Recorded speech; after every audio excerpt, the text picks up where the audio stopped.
알맹이는 버리고 껍데기만 남긴다. 건강한 장이 사람을 살린다. 소넨버그 지음.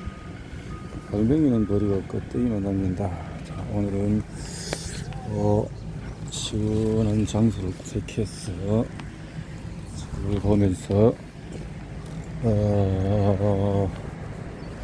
그림과 환경 속에서, 좋은 환경 속에서 책을 읽어보도록 하겠습니다. 식재료가 음식으로 완성되면은 처음에는 그렇게 많던 MAC들이 죄다 어디로 사라지는 걸까? 그 흔적은 인류의 밀 소비 역사에서 추적할 수가 있다. 오늘날에는 밀의 평판이 그다지 좋지 않지만은 옛날에는 그렇지 않았다. 대부분의 문화권에서 인류가 주식으로 든 부식으로든 밀에 의지하여 살아온 세월은 1만 년이 넘는다. 그렇다면 이렇게 유구한 역사를 자랑하는 식재료가 왜 요즘 들어서 욕을 바가지로 들어 먹는 걸까? 이것은 영양이 소실된 껍데기를 버리고 껍데기가 알을 겉에서 감싸는 섬유질 성분의 두꺼운 껍질, 씨는 섬유질도 약간 들어있지만은 지방이 주 성분인 일종의 생식기관으로 발화해서 새로운 식물 개체로 자란다. 수천 년 전 인류는 맷돌로 밀알을 갈아서 음식을 만들기 시작했다. 밀가루는 바로 이렇게 탄생했다. 하지만 이렇게 수작업으로 가공된 밀가루는 오늘날의 대량 생산에 비교하면 간에 기별도 안 가는 양이었다. 그러다가 산업혁명 덕분에 전기기관으로 가동되는 재분소가 생겨났고 밀가루의 대량 생산이 가능해졌다. 관건은 재분소에서 가공한 후에 각 가정에 배달하기까지 소요되는 몇 개월이라는 시간 동안에 밀가루를 신선하게 보관하는 것이었다. 이 문제를 해결하기 위해서 재분업자들은 밀을 빻기 전에 씨눈을 제거하는 전략을 택했다. 기름기가 많아서 산패하기 쉬운 씨눈을 제거하면 보관 기간이 거의 영구적으로 늘어나기 때문이었다. 여기서 그들이 몰랐던 사실이 하나 있다. 바로 씨눈을 잘라내는 것이 건강에 이로운 다른 미세 영양소들은 말할 것도 없고 식이섬유 대부분을 모조리 버리는 짓이라는 것이다. 문제가 이렇게 왔다라는 거죠. 자, 게다가 설상가성으로 그들은 그까지 벗겨내면 오로지 배전만 남는 희고 뽀얀 밀가루 제품을 소비자에게 공급할 수 있다는 것을 깨달았다. 당시 사람들은 깨끗하고 고운 밀가루가 다루기도 쉽고 음식을 더 맛깔스러워 보이게 한다고 생각했다. 공업기술이 부자만 먹던 가루를 국민식품으로 보편화시켰지만 장위생물총의 식탁은 부실해져만 갔다. 그렇죠. 자, 우리는 이제 겨와 씨눈을 떼어내면 MAC가 줄어드는 것을 확실히 안다. MAC라는 것은 식이섬유를 말합니다. 자, 그런데 밀가루 입자 크기는 도대체 MAC와 무슨 상관이란 말인가? 통밀가루나 그냥 밀알이나 MAC 함량은 똑같지 않나? 이런 의문이 들겠지만 그렇지 않다. 인체가 분해하는 능력이 없어서 장미생물총이 기다리는 대장에 안전하게 도착하는 MAC는 사람에게 열쇠 없는 금고와 같아. 반면에 어떤 MAC는 덩어리가 너무 커서 대장에 이르기 전에 인체가 미처 다 소화시키지 못하는 음식물 입자에 끼어서 이동함으로써 장미생물총과 만난다. 이 경우는 열쇠가 있긴 하지만 금고 자체가 숨어있는 상황과 비슷하다. 이렇게 숨은 탄수화물은 인체가 소화시킬 수는 있지만 주위에 장애물이 많아서 효소나 세포가 접근하지 못한다. 그래서 위장관을 무사히 통과해서 발효 준비를 마치고 저 아래서 기다리는 장미생물총에게 한 몸을 다 바치는 것이다. 그런데 만약에 밀을 너무 곱게 갈아버리면 인체 소화 요소가 이 탄수화물 고리를 손쉽고 끊고 1당이나 2당으로 쪼개서 혈류로 모조리 흡수하고 만다. 반면에 밀가루 입자가 거칠면 소화 요소가 탄수화물 고리를 모두 끊는데 한참 걸리기 때문에 요리조리 피해서 장미생물총이 있는 곳까지 도달하는 MAC가 얼마든 생긴다. 자, 그렇죠. MAC가 생길 수 있는 환경을 만들어야 되는데, 다시 말해서 같은 양이라도 입자가 더 거칠어서 겨와 씨름이 섞여 있는 밀가루로 빵을 구운 우리 증조 할머니는 우리보다도 MAC를 훨씬 많이 섭취했다는 얘기가 된다. 증조 할머니가 보셨다면은 그렇죠. 빵이 아니라 케이크라고 말씀하셨을 요즘 밀가루로 구운 새하얀 빵 한 덩어리에는 MAC가 사실상 전혀 없다. 자, MAC가 전혀 없는 이런 음식을 먹으니 살이 빵빵 찌고 장내 미생물은 다 죽어버리고 굶어 죽어버리고 이렇게 된다는 거죠. 샌프란시스코 만한 지구에 가면은 사워도우 반죽으로 만든 빵을 어디서나 볼 수 있다. 이런 빵을 사지 않고 사워도우 종균을 구해서 반죽부터 직접 만드는 사람도 있다. 이 종균은 전문 분야가 밀가루 처리라는 점만 다를 뿐 우리 장 미생물총만큼 복잡한 생태계를 이룬다. 우리 집에는 빵 반죽에 MAC를 최대한 많이 남기기 위해 작은 수동 재분기를 사용해서 아예 밀가루를 직접 빻는다. 이렇게 좋은 환경 속에서 만들 수 있는데도 불구하고 사람들은 너무 쉽게 상업적으로만 생각하기 때문에 몸이 다 망가진다는 거죠. 이누이트는 왜 다를까? 대다수 연구 결과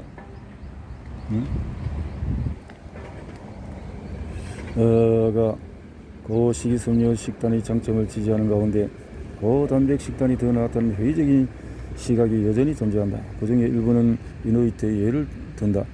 이누이트는 섬유질을 거의 먹지 않는데 매우 건강하다. 북극 근처에 사는 사람들은 원래 채소를 거의 먹지 않는다는 사실이다. 식이섬유는 베리류, 뿌리 채소, 해조류를 채집할 수 있는 여름에만 잠깐 맛볼 뿐이다. 연례 행사로 한때만 섭취하다 보니 며칠씩 소화 불량으로 고생하기도 한다. 케르스틴 아이돌리츠가 써서 1969년에 출간된 북극의 먹을거리와 비상식량이라는 책에 이런 대목이 있다. 아마살리크 에스키모는 한동안 해주를 안 먹다가 갑자기 많이 먹으면 배탈이 난다. 하지만 며칠 동안 익숙해지면 아무 불편 없이 다시 먹을 수 있다.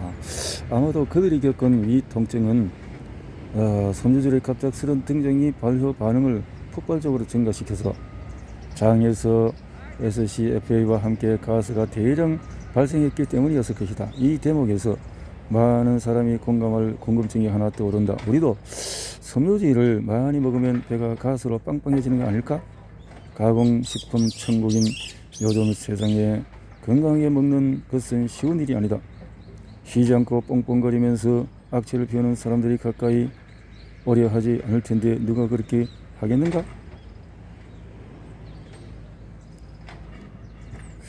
박테리아 발효 반응의 부산물 중에 하나가 수소나 이산화탄소 같은 가스가 장에서 대장에서 빵빵 소화되지 않고 그렇게 나가면은 그 가스가 더 많이 생길까? 장에서 소화가 되어버리면 될까? 사실 이 가스 자체는 냄새가 없다. 단지 체외로 배출될 때 마찬가지로 장 미생물 종류의 작품인 꼬린내가 나는 휘발성 분자들을 데리고 나올 뿐이다. 그 중에 항원제가 포함되는 것들 때문에 달걀 썩은 내 같은 악취가 나는 것이고 말이다. 그렇지. 블루베리군요. 블루베리 열매가 쫙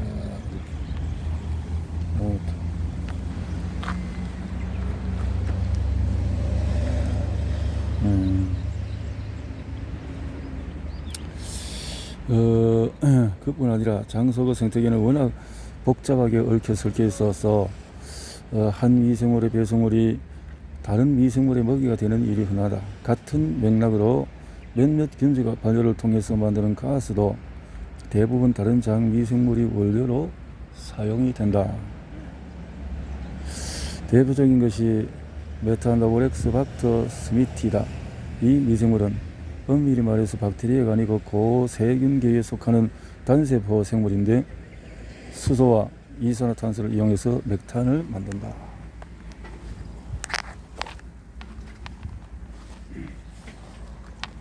맥탄을 만든다.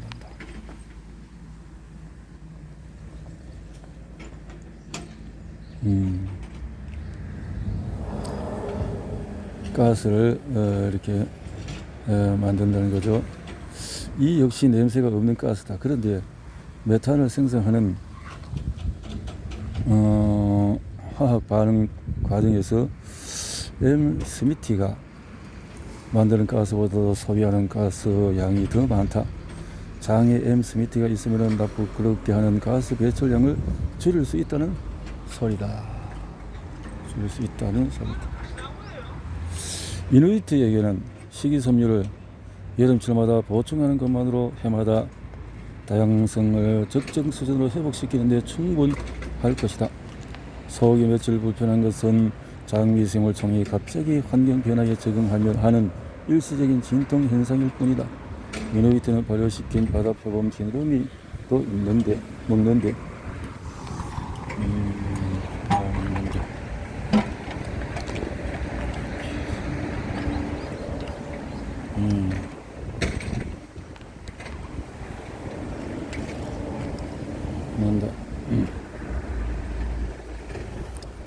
자, 이렇게 이누이트에게는 식이섬유를 여름철마다 보충하는 것만으로도 해마다 다양성을 적정 수준으로 회복시키는 데 충분할 것이다. 이누이트는 다르다.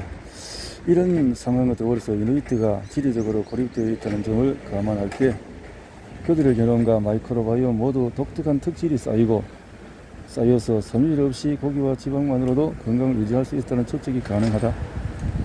일본인의 식습관 때문에 그들의 장미생물이 기름을 소화하듯이 이누이트도 축적된 마이크로바이옴 유전자 덕분에 극한 환경에서 살아남는 것이다. 심각한데 평범한 서양인의 장미생물 총에게는 이러한 적응력이 없으리라. 그러나 이런 얘기들은 전부 짐작일 뿐 모든 사람이 MAC 섭취량을 늘려야 한다는 주장을 이누이트가 효과적으로 반박하기에는 여전히 근거 자료가 부족하지. 반면에 고기 위주 식습관이 건강을 해치는 쪽으로 장미생물총에 영향을 미친다는 연구 결과는 많이 나와 있다.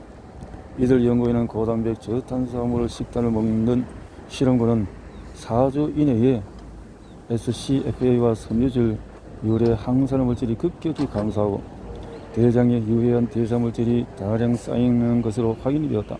이런 환경은 염증성 질환과 대장암의 위험을 높여서 장기적으로 대장 건강을 해친다. 채식주의자와 달리 음식 종류를 가리지 않는 사람의 장미생물총은 심장질환과 무관하지 않은 특정 화학물질을 더 많이 만들어낸다. 독소를 마구마구 만들어낸다라는 거죠. 장미생물총에. 자, 그래서 MAC가 풍부한 식단이 장미생물총을 부자로 만들어서 사람의 건강을 증진한다는 연구는 쏟아져 나온다. 부자 장미생물총을 갖는 식단은 우리 가족도 생선과 유제품, 육고기를 먹긴 한다. 하지만 우리 집 식탁에서는 늘 MAC가 풍부한 현미, 통보리, 콩으로 만든 것을 먹는다. 그래서 샐러드 같은 거, 익힌 콩 이런 것을 먹음으로써 장미생물을 복구하는 삶을 가지고 있다라는 말씀이죠. 지금 챕터 6에서 배심과 용기. 자, 뇌와 위장관을 연결하는 축이다. 뇌와 위장관은 원초적으로 연결되어 있다. 뇌와 위장관이 우리는 가끔 누군가를 처음 만난 뒤에 그가 어떤 사람인지 명치의 직감으로 알겠다는 말을 한다. 또 어려운 결정을 내릴 때는 몸이 시키는 대로 맡겨보라 하거나 용기와 결단력이 시험받는 상황을 배심을 점검하는 시간이라고 표현하기로 한다. 그런데 정신과 장의 긴밀한 관계는 이런 은유적인 말 장난에 그치지 않는다. 뇌와 장은 실제로 수많은 신경세포들의 네트워크로 통해 연결되어 있다. 각종 화학물질과 호르몬이 복잡한 신경 고속도로를 사방팔방으로 질주하면서 배가 고플 때, 스트레스 받을 때, 또 모르고 유해균을 섭취할 때 다 연결되어서 뇌와 장이 바로바로 직격으로 연결되어서 신호를 주고받고 소통을 한다 그 말이죠.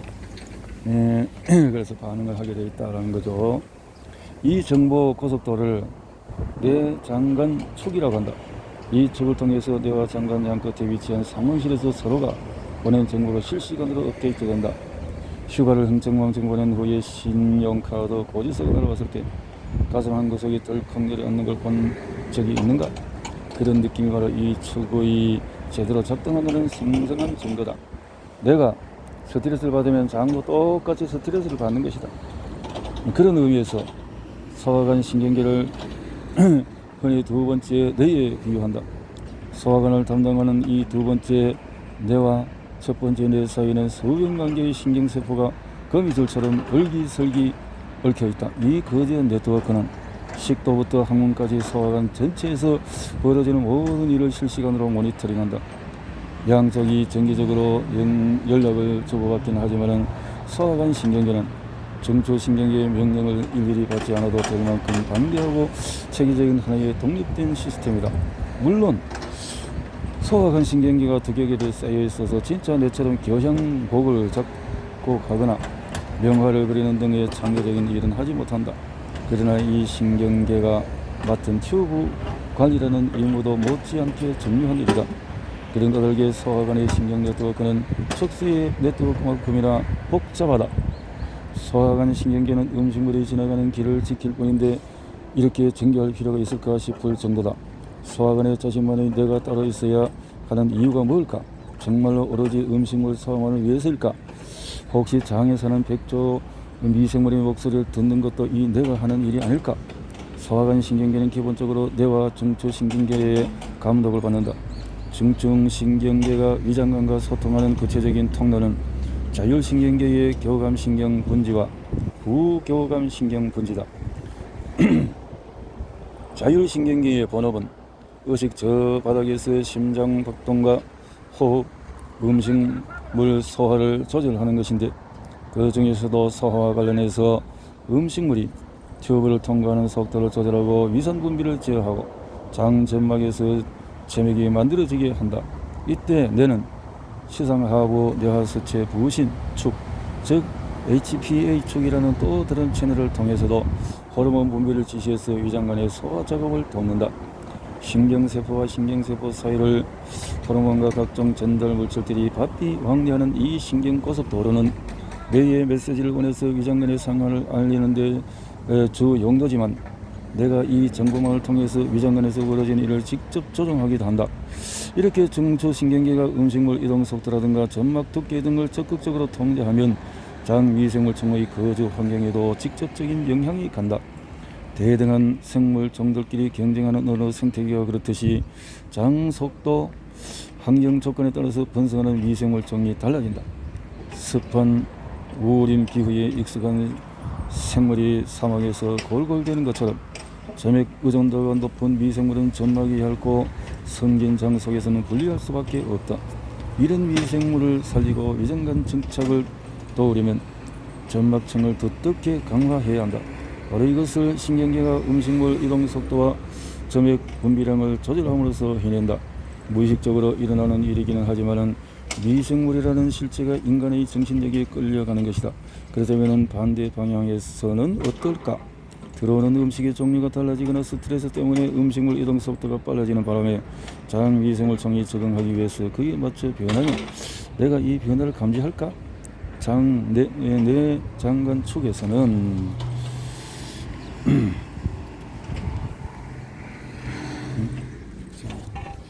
이렇게 일방통행만 가능해서 모든 신호가 뇌에서 위장관 쪽으로만 갈까? 아니면은 신호 종류마다서 이동 방향이 정해져 있을까? 한마디로 과자를 더 달라는 머릿속 아우성이 의식적으로 나온 걸까? 아니면 뱃속에 우글대긴 든 허기진 군중의 외침일까? 최근 연구에 의하면 인간은 내가 장미생물 총의 존재를 신경쓰는 것은 물론이요, 반대로 장미생물이 인간의 세계관과 행동을 변화시킬 수도 있다고 한다. 장미생물 총의 영향력이 장에만 머물지 않고 그 누구도 상상지 못했던 인체 생물학의 영역, 즉 정신세계까지 미치는 것이다. 예를 하나 들어보자. 강력한 신경전달 물질의 행복감을 조절하는 세로토닌이라는 성분이 있다. 그런데 장미생물총이 이 세로토닌의 수치를 변화시킬 수 있다고 한다. 세로토닌 조절은 프로작, 졸로프트, 팍실 등 미국에서 자주 처방되는 불안과 우울증 치료제의 작용 원리이기도 하다. 사실 세로토닌은 장미생물총의 눈치를 보고 사람의 기분과 행동을 변화시키는 수많은 체내 생화학 물질 중에 하나일 뿐이다. 무모하고 건망증이 심한 쥐에 대해서 미생물이 인간의 행동을 좌우한다는 것이 완전히 새로운 얘기는 아니다. 실제로 다양한 병원균이 인간의 정신상태에 영향을 미친다. 외도를 일으키는 활동성 낯선 균인 트레포네마 팔리둠은 숙주의 척수와 뇌에 침투하는 능력을 가지고 있다. 그래서 좀비처럼 숙주 신경경을 점령함으로써 우울증과 기분 조절 장애를 일으키고 심하면 사람을 미치광이로 만든다. 그뿐만 아니다. 어떤 미생물은 이 세뇌 능력을 정적 전파 경로로 알차게 활용한다. 대표적인 예가 설치류의 뇌로 들어가는 원생동물 톡소플라즈마 콘디이다. 이 균의 지배를 당하는 쥐는 두려움이 사라져서 겁없이 고양이 앞에 얼쩡거리게 된다. 다 차려놓은 식탁과 다름없는 이 녀석은 고양이가 잡아먹이는 톡소플라즈마 콘디가 이번에는 고양이를 삶의 터전으로 삼는다. 그리고는 고양이 분변을 통해서 더 넓은 세상으로 퍼져나간다. 설치류의 정신을 조절하는 것이 이 병원균 입장에서는 생존에 매우 유리한 능력이다. 이렇듯 숙주의 정신을 지배해서 이득을 취하는 못된 미생물이 자연계에는 차고 넘친다. 이와 비교하여 사람에게 우호적인 장미생물도 이런 초능력을 발휘하는지 여부는 연구된 바가 없다.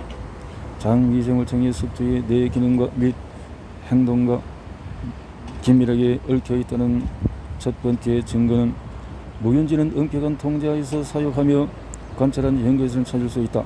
묵은지는 장미생물청이 존재하는 일반지와는 확연히 다른 성격을 갖는다고 한다. 묵은지는 더 대담하고 탐험을 좋아한다.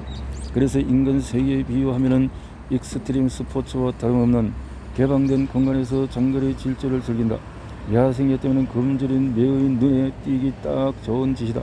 진화론적인 관점에서 이렇게 튀는 습성은 생존과 번식에 하등 도움이 되지 않는다. 자고로 구석지고 어두운 길만 골라다니는 것이야말로 지다운 행동이다. 그래야 자신의 목숨을 보존하고 유전자와 뱃속 미생물을 대대손손 물려줄 수 있기 때문이다. 그런데 장미생물총이 없어 겁도 없는 지의 장애 미생물을 이식하자. 장애 미생물을 이식하자.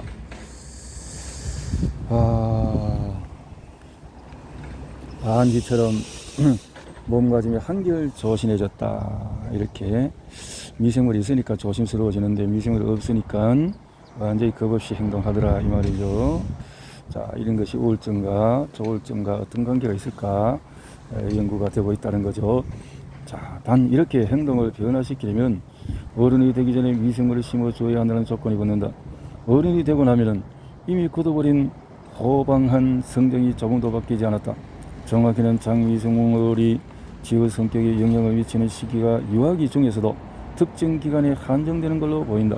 사람의 경우는 이 유아기에 뇌와 신경 네트워크가 강속으로 발달한다. 그런 맥락에서 만약에 장미생물이 사람의 인격과 행동 형성에 관여하는 게 맞다면 그 영향력이 유아기에 가장 크다는 논리가 성립한다.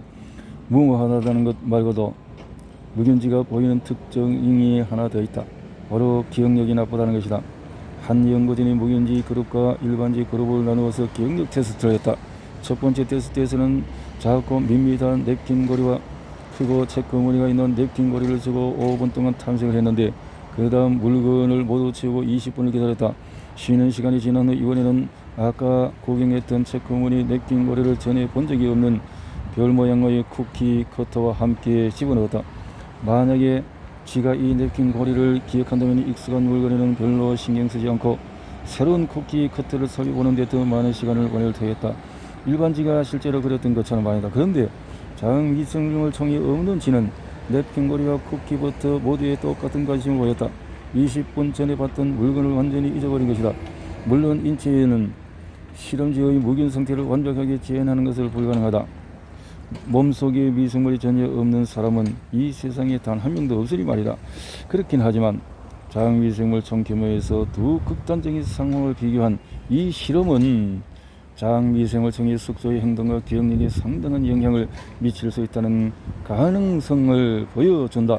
그 차이가 설정상 실험처럼 크지는 않겠지만 지금까지의 자료를 종합하면 자궁미생물총이 조심성과 기억력을 개선해 숙주의 생존 확률을 높인다고 추측할 수 있다. 어쩌면 현대인은 모두 자궁미생물총이 세대를 거듭하며 생존을 위한 판단력을 끊임없이 업그레이드 시킨 작품인지도 모른다. 자궁미생물총이 사람의 인격과 지능 형성에 어떤 식으로든 관여하는지는 아직 불명하지만 녀석들이 하는 일이 음식물을 소화시키는 것만이 아니면 확실하다. 자, 이런 것을 생각을 해야 될 것이다 하는 것을 생각하면서 여기까지 보도록 하겠습니다.